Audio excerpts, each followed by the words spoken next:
بسم اللہ الرحمن الرحیم۔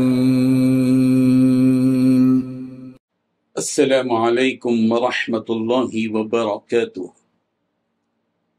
الحمد للہ حمدا کثیرا طیبا مبارکا فیہ، والصلاة والسلام علی سید المرسلین محمد وآلہ وصحبہ اجمعین، اما بعد۔ حاضرین و ناظرین، یہ درس نمبر 27 ہیں، اور آج سورۃ البقرہ کی صرف ایک آیت کی تلاوت اور تشریح کی جائے گی، آیت نمبر 29۔ اعوذ باللہ من الشیطان الرجیم، بسم اللہ الرحمن الرحیم۔ هو الذی خلق لکم ما فی الارض جمیعا ثم استوى إلى السماء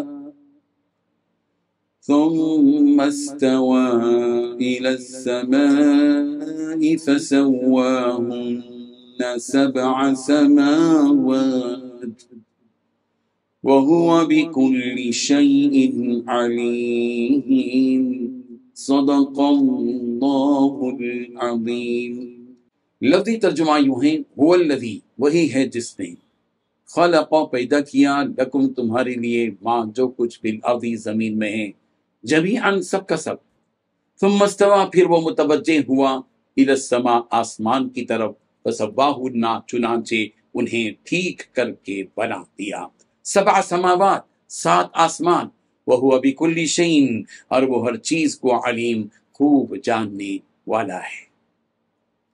ترجمہ یوں ہے، وہی ہے اللہ جس نے پیدا کیا تمہارے لیے جو کچھ زمین میں ہے، سب کا سب، پھر وہ متوجہ ہوا آسمان کی طرف، چنانچہ انہیں ٹھیک کر کے بنا دیا، 7 آسمان، اور وہ ہر چیز کو خوب جاننے والا ہے۔ اس آیت میں 4 باتیں بیان کی گئی ہیں۔ پہلی بات، وہی ہے وہ اللہ جس نے زمین میں جو کچھ ہے تمہارے لیے پیدا کیا۔ دوسری بات، پھر وہ آسمان کی طرف متوجہ ہوا۔ تیسری بات، چنانچہ ان کو 7 آسمانوں کی شکل میں ٹھیک ٹھیک بنا دیا۔ چوتھی بات، وہ ہر چیز کا پورا علم رکھنے والا ہے۔ بزرگان دین،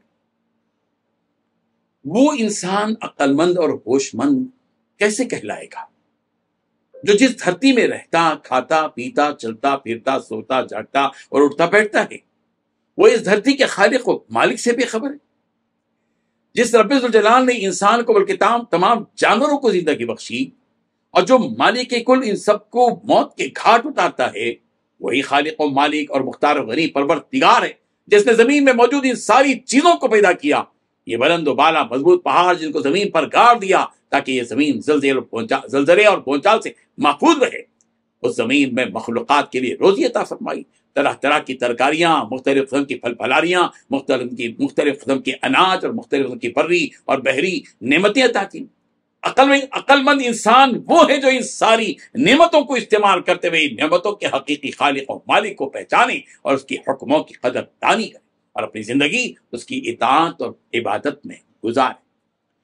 زمین و آسمان کی پیدائش کے تذکرے قرآن مجید میں متعدد مرتبے کیے گئے ہیں، کئی مقامات پر اس کا تذکرہ موجود ہے۔ سورہ انعام کی آیت نمبر 1 میں فرمایا، الحمدللہ الذی خلق السماوات والارض وجعل الظلمات والنور، تمام تعریف اس اللہ کے لیے جس نے آسمان اور زمین کو پیدا کیا اور تاریکیوں اور روشنی کو پیدا کیا۔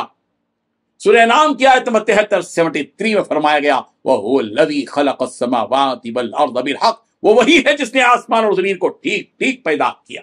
زمین و آسمان کے 6 دنوں میں پیدا کیے جانے کی صراحت اور وضاحت سورہ اعراف کی آیت نمبر 54 میں یوں کی گئی، ان ربکم اللہ الذی خلق السماوات والارض فی 6 ایام، بے شک تمہارا رب وہ ہے جس نے آسمان اور زمین کو 6 دن میں پیدا کیا۔